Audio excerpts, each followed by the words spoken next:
자, 일단 두 분 혹시 영양제 챙겨 드시나요?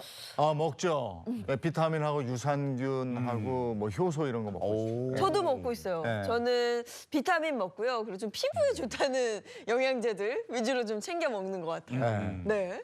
근데 궁금한 게 영양제를 먹다 보면 이게 혹시 부작용은 없을까? 내 몸에 괜찮을까? 이런 생각 하거든요. 워낙 많이 먹으니까. 약국에서 약사분하고 상의해서 이렇게 하면 되는데 주로 우리가 좀 인터넷으로 사고 이러면 좀 싸고 뭐 이래요. 그렇죠. 그래서 그렇게 구매하니까 잘 모르겠어요, 성분 같은 거. 네, 맞습니다. 자, 우리가 일반적으로 영양제 그러면 저도 어렸을 때 눈병 앓았을 때 안과 선생님이 영양제 하나 챙겨 같이 먹여야 될 것 같습니다 해가지고 아플 때나 챙겨 먹는 게 영양제였거든요. 그리고 영양제 그러면 비타민이나 무기질 같은 것만 얘기했는데 최근에는 건강기능식품까지도 영양제의 일부로 인식하는 경우들이 좀 많습니다. 이러다 보니까 상당히 많은 분들이 챙겨 먹고 궁금한 것이 많을 수밖에 없는데요. 조사를 해봤더니요. 우리나라 국민 약 44.9%가 거의 절반에 가까운 비율의 사람들이 영양제를 챙겨 먹고 있는 것으로 조사가 됐습니다.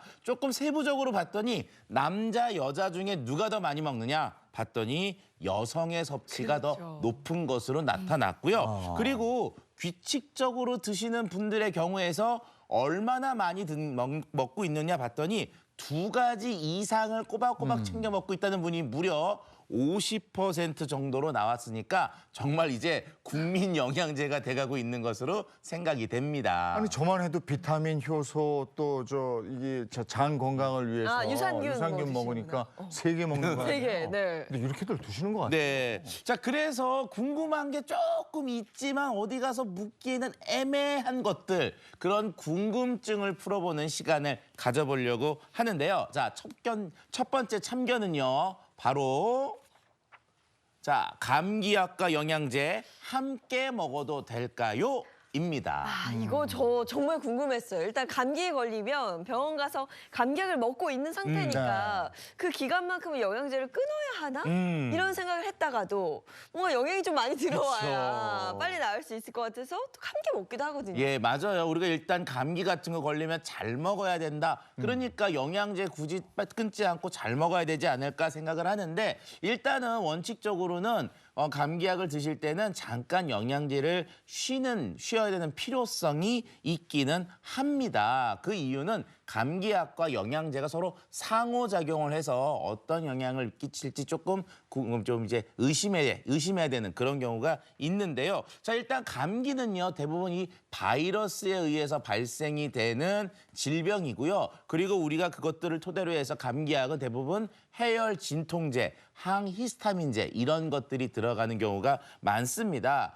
일단 이런 것들이 영양제와 직접적으로 연관은 없기 때문에 특별히 중단할 필요성은 없는데요. 하지만 감기 증상 중에 보면 유독 이렇게 속이 아프다든지 이렇게 소화가 안 된다든지 이런 증상들이 있을 수가 있는데 이럴 경우에는 비타민 B나 비타민 C, 철분제, 칼슘과 같은 것들을 먹게 되면 위장 장애를 좀 더 심하게 만들 수가 있기 때문에 중단할 필요성이 있다고 봅니다. 아, 감기 걸렸는데 유난히 속이 쓰리고 이럴 때가 있는데 바로 여기에 해당이 되겠군요. 네, 맞습니다. 그리고 또 우리가 최근에 꼭 챙겨 먹는 것 중에 하나가 바로 뭐냐? 종합 비타민은 아니지만 이 유산균 챙겨 드시는 분들이 매우 많은데요. 우리가 일반적으로 세균 간염에 의해서 인후염이나 중이염, 그다음에 폐렴 같은 축농증 같은 게 생기면 꼭 처방을 받는 게 바로 이 항생제입니다. 항생제는 세균을 죽이는 건데 유산균 역시 세균이기 때문에 요거 같이 먹어주면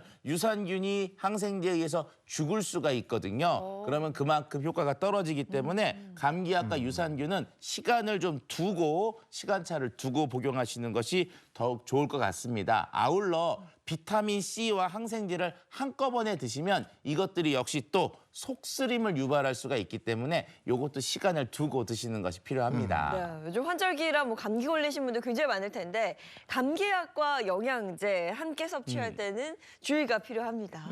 자, 그리고 우리가 일반적으로 약 처방받으면 꼭 뭐 여쭤보는 게 있잖아요. 네. 식전에 먹어야 되나요? 식후에 먹어야 되나요? 이것처럼 두 번째 참견 말씀드리도록 하겠습니다. 두 번째 참견은요. 바로 영양제 언제 먹어야 가장 좋을까입니다.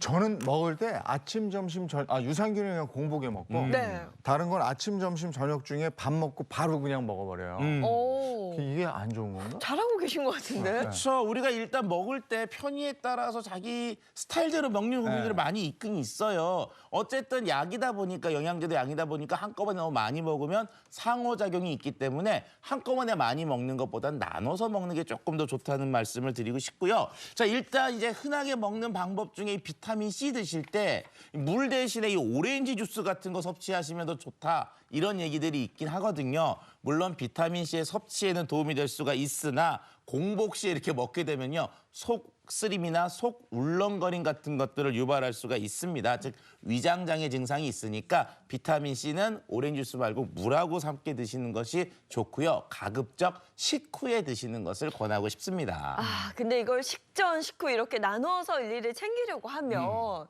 안 하시는 분들 많거든요. 그렇죠. 일단 또 그렇고요. 일단은 내 돈을 들여서 먹었으니까 조금 더 효과적으로 먹는 게 좋잖아요. 그래서 일단은 아침, 점심, 저녁 나누는 것처럼 영양제도 좀 분류로 나눠서 드시는 게 좋고요. 식전, 식후에 먹는 것들이 조금 구분이 되는데 식전에 먹으면 조금 더 좋은 것들이 뭐냐. 일반적으로 비타민 B 복합체, 그다음에 철분, 아미노산계 영양제 같은 것들이 드시는 게 좋은데요. 요거 조금 구분을 쉽게 하면 조금 비싼 거. 아. 이런 거 좀 먼저 식전에 드실 필요성이 있는 게 우리가 식후에 먹게 되면 음식물하고 섞이거든요. 그러면 흡수율이 조금 영향을 받을 수가 있으니까 이왕이면 좀 비싸고 흡수가 잘 되는 건 식전.